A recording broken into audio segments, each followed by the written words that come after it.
ladies and gentlemen, so the head's obviously off. I've actually already transferred parts to these heads along with the exhaust. Right there in the chair is the other one. The old heads are already in the box. I forgot, or I would show you them too, but anyway, I'm gonna do a little camera work here. So I went ahead and I cleaned the pistons, the piston tops. I went ahead and of course cleaned the face real good. As you can see, I cleaned in the timing area here. Of course, I stripped all the gears out of it, all that good stuff. The number 8 cylinder over there, I don't know how good the camera is going to pick up on it, but that right there, ladies and gentlemen, is a little antifreeze. That's been like that for a while. He drove the truck like that, so that's got a little washout in it, but shouldn't hurt it. And look at the piston, how clean that is. That's always a good sign that you had antifreeze in it. Antifreeze will clean carbon really good. But anyway, of course, I've got these head gaskets on already on these Velcros here. I was unable to see any marking on the head gasket that would tell me it's up or down. They look like they are the same. Looking at the impressions on it, they look like the same both ways. Like I said, I just don't see any left or right. They seem to be universal. Both sides are on. Now, what I'm going to do here, I'm not going to film the part where I set the head back on there.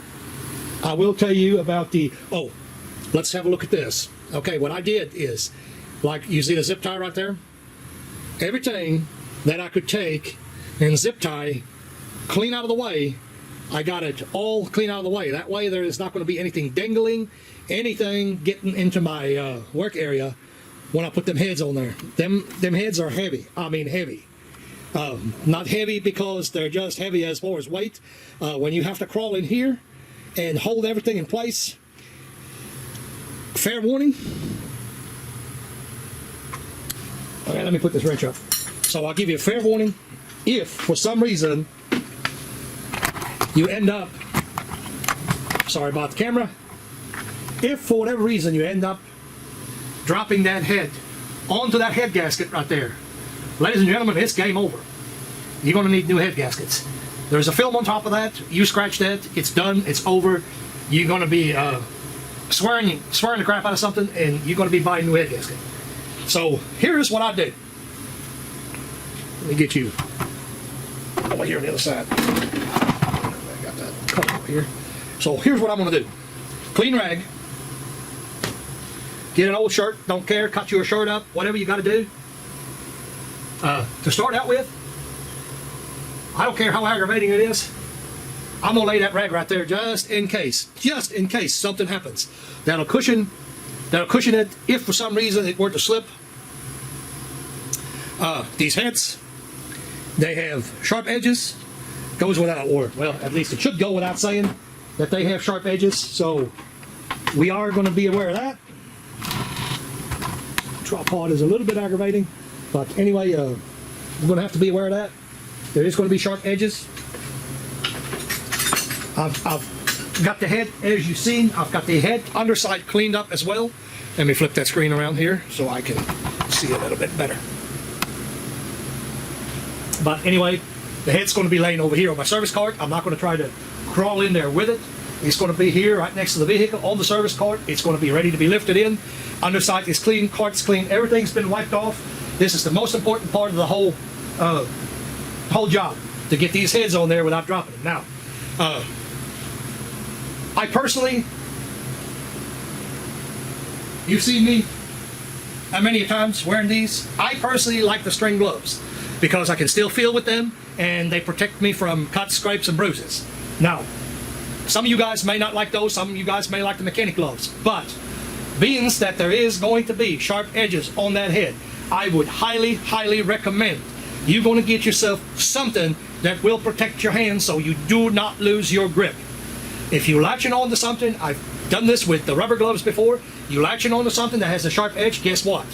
You're going to let go because the damn glove's going to get cut. Fair warning, guys, I can't stress this enough.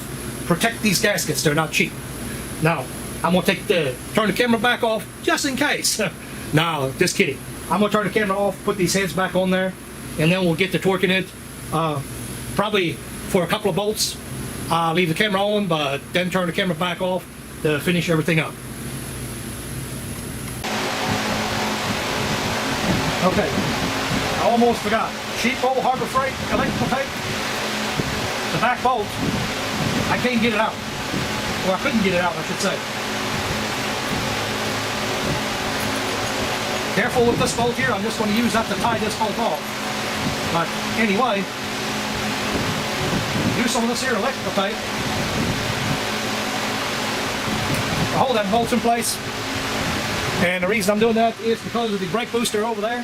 For whatever reason, I was unable to get that bolt out of that head yesterday when I took them apart. So just to be on the safe side, I'm going to go ahead and stick them in there and have them there, ready to go. I did lube the threads on them, by the way. Get you on this side here. Head number 1. Thank God, never touched the gasket. Remember what I said about finding a sharp edge? Sure did.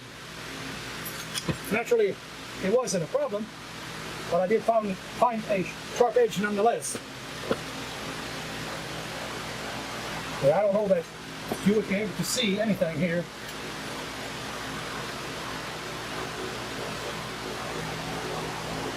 Other than you're going to see a guy straining.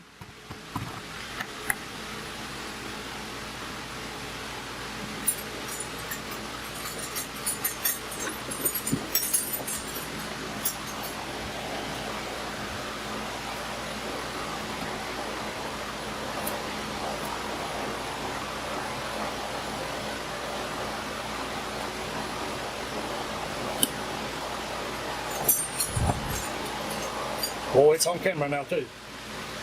Don't know if that's good or bad. Now these bolts here, we don't have to put them on.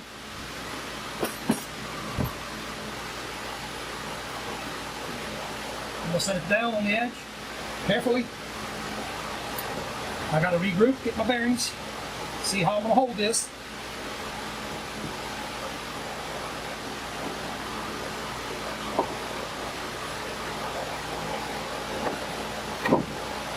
There is that. So, drag needs to come out. I can hold it. This one here I can hold, no problem. Not touching the gasket.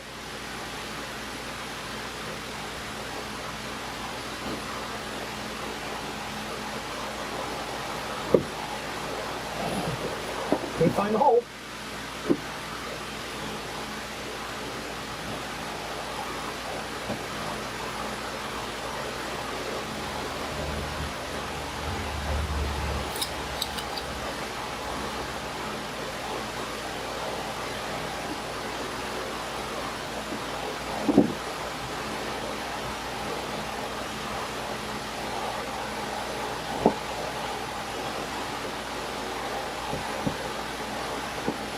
That one's a little bit tight.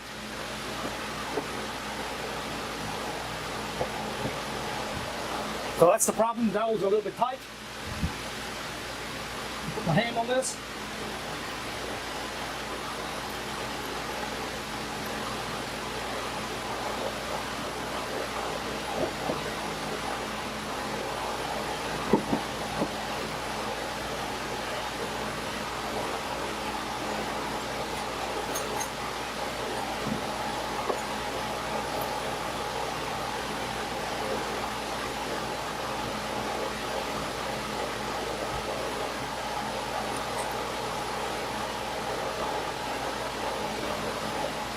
I'm actually in the backside. This one here is a little bit iffy, so I'll put me a little bolt in there, so that should be good enough to get her down the rest of the way. I have to move the camera again. And those are the things that I'm talking about that can happen. That, well, matter of fact, sometimes they just don't seem to ever fail. Less talking, more putting bolts in it.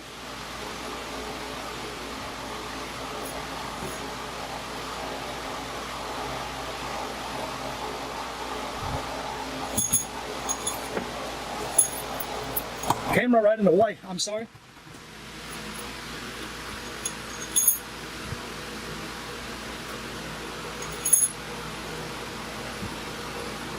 Safety, all I'm doing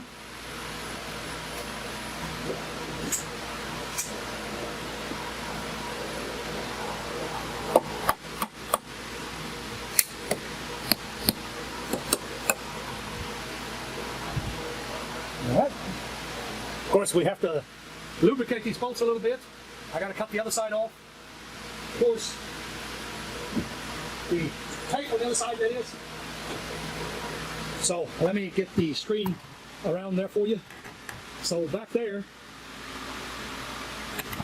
when you look at the bottom bolt, that just won't go in. I think you see the head, right? Yeah, you see the head. Of course, that one won't go in, so that's the reason I take that. But anyway, got it on the dowels now, so pretty safe. I don't have to worry about that anymore. I'm going to turn the camera back off until I start torquing it up. We'll talk about that briefly and go from there. Okay, talk about head bolts here real quick. I'm going to probably link this, the big bolt, the longer bolts that I just put in. 3 stages, 15 foot-pounds, 35 foot-pounds, and then another additional 90 degrees. The small bolts, 22 foot-pounds. These are noted as a must put sealant on. Now, we did buy a head set or a head bolt set for it, which you do not have to. You can requalify the bolts and reuse them. But the 4 smaller bolts, they'll have to have sealer put on them. These new bolts, they come with the sealer already on them. So anyway, I'm not going to show what I'm doing here. Like I said, right there, once again, 1, 2, 3, 4, 5, 6, 7, 8, 9, 10, and so forth. The general from the center out, like I always talk about, that holds true for most everything. So, like I said, not going to film that. I'm just going to go ahead and do that and go from there. Also, as for the 90 degrees, this is not rocket science. So 90 degrees,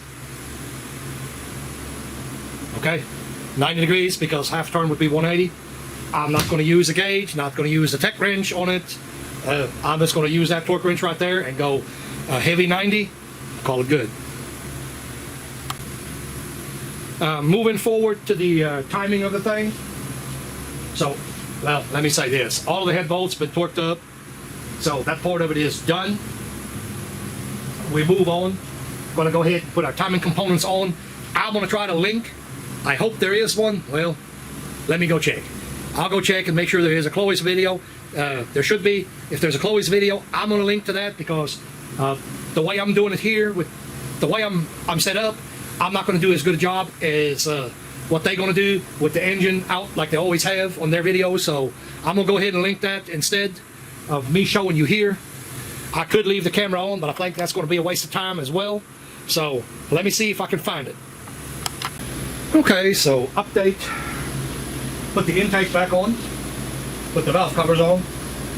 Quite frankly, I don't remember where I left off. Anyway, not yet ready for electrical connections. EGR tube is next. Clean it up, put a new seal on it. Got to get a gasket. Find the bolts. Of course, the gasket comes in the kit. I'm not saying there is no gasket, so. Yeah, I found one of them. There's 2 of them, so I found both of those. These are 8mm headed bolts, like this right there. So this sticks in the manifold. This is a little bit tricky to film. I can't film that, so I'm just going to go ahead and pause the camera back up. It is in the back. You've seen where it was on the head. Of course, on the injectors, we have new injector O-rings, only on the bottom. Didn't remove the tops. That's also going in on those seals. Put a little bit of lubrication on it. They slip in much nicer. You lubricate it.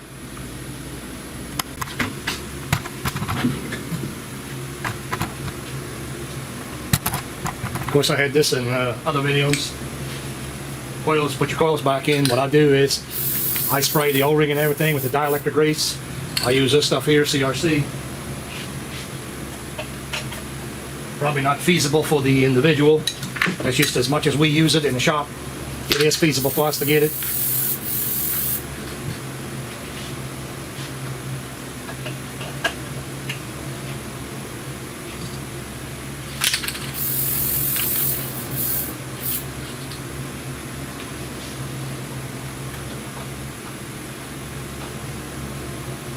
I don't recall having any problems with it over the years. Pause that camera once again. Get that buckled up.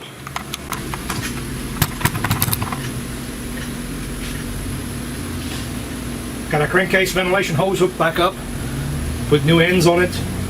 This is the section here that obviously goes across our coolant lines. Put them back on.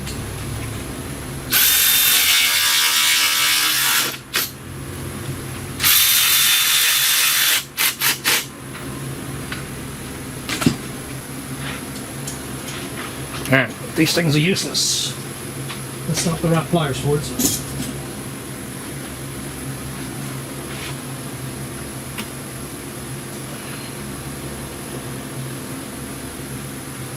Hook the bottom back up. I'm sorry, I know the camera is not in a real good position.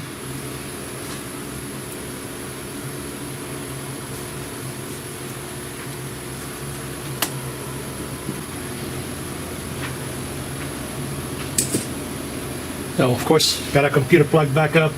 I put dry can on. The other tube is on the radiator part of it, so that'll be coming later. Make sure that all of our electrical connections that can be made have been made already. We can bring the filler neck down. Make sure I get that put back in. I have to get this tube loose. Not a big deal. We'll do it like this.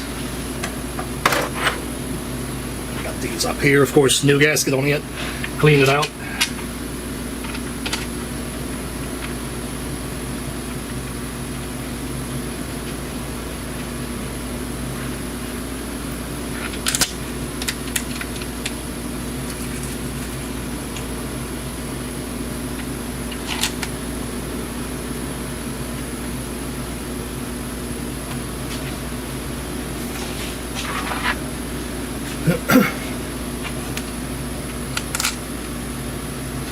Eight mil. Let's see. Yeah, basically almost ready to. Now I still got to put the power steering pump back where it came from. I tucked it right there off to the side. It goes right there. Don't forget to put new O-ring in your seal here for your head to seal that off. I got to tighten that up. Okay, turn the camera back off.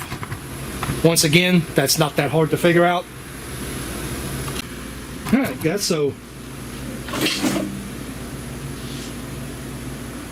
put the AC line on, put our frame piece in, put our radiator in, two bolts up here. The bottom on this one here is rotted out, so nothing there. I've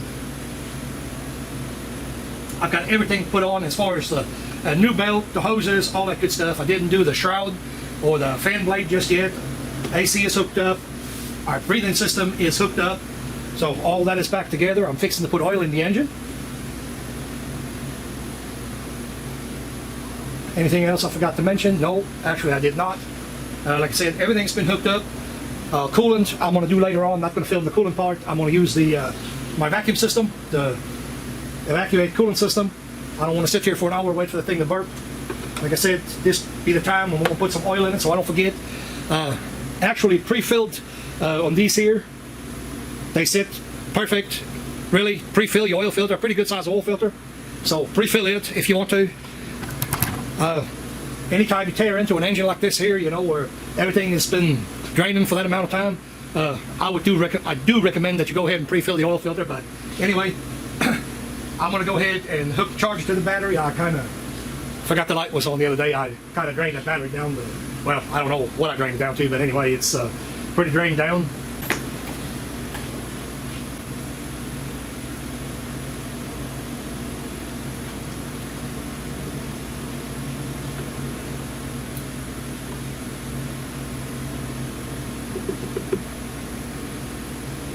Anything that is related to the engine, I use a number 2 engine assembly lube, in case anybody is wondering about that.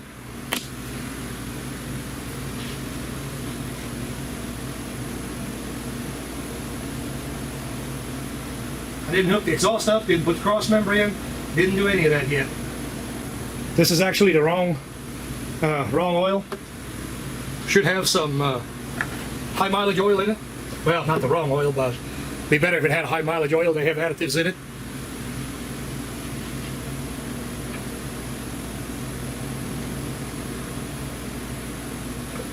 lubricate that O-ring just a little bit so get it to go in a little bit easier.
Really trigger happy as well.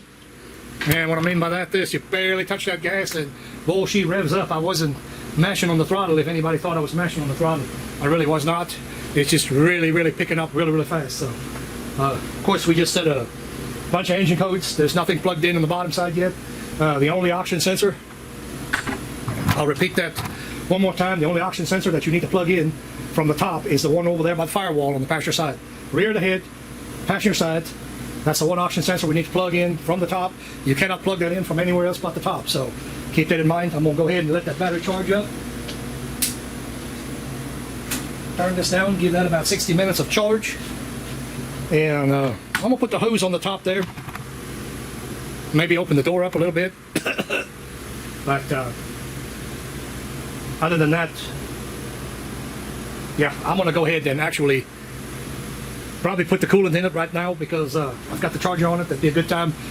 Be productive on the coolant. So anyway, pause the camera up for another little bit.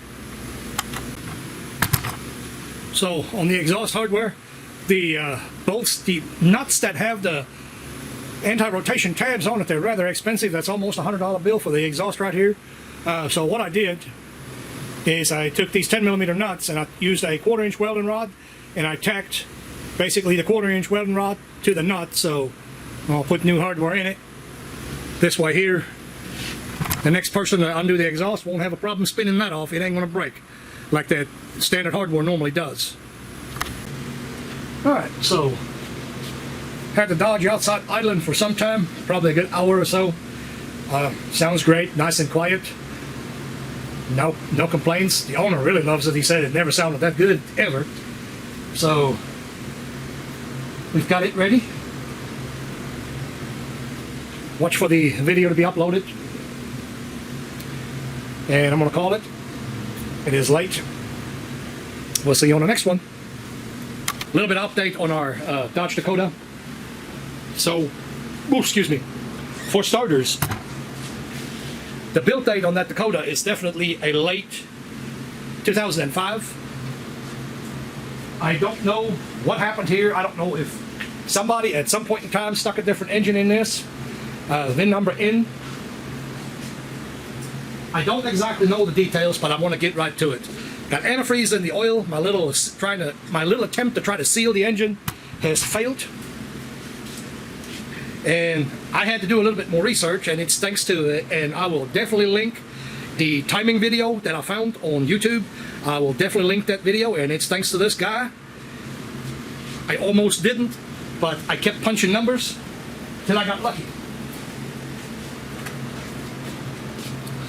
This is the gasket that was supposed to go in there, not what they sent with the kit. This is a TCS 46000. Now, I don't know why this is not coming up. I've looked this up, and I went back a year, but I didn't go back 2 years. Went back 2 years, 2003, there the gasket is.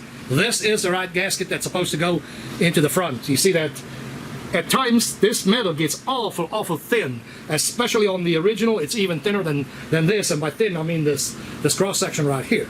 So I thought it was a bad idea trying to seal that with silicone as the instructions said. So None of the other gasket that they supplied with it would go inside the ring, so I knew there was something up with it. I didn't listen to myself this time. Not my fault. Not my fault. I did research. I couldn't find it before because I've looked for that gasket. I couldn't find it before. Now, we cannot spend half a day to a day trying to find the gasket. Sorry, that's not how business works. That is not my responsibility. You know, we go to the parts store, they're supposed to supply us with parts. At the end of the day, that's not my fault. It's nobody's fault. It's just a stupid coincidence. Luckily on this truck, this part of it won't take long. Don't have any miles on it yet, so it didn't get driven a long time. But there is antifreeze in the oil. We're going to change the oil once again, change the oil, the filter, and we're going to put the right gasket on it. And I'm pretty sure that'll solve all of our problems. I just figured I'm not going to go through the process as it is in the original video, but I did figure I'd give you an update on it. It's a failure on my part, you know, my shop, my customer, my failure. We're going to fix it. Not a big deal. This don't take long to do, thank God. There's no stretchy bolts or anything like that. Everything is still fresh and clean. No problem. We'll get her done.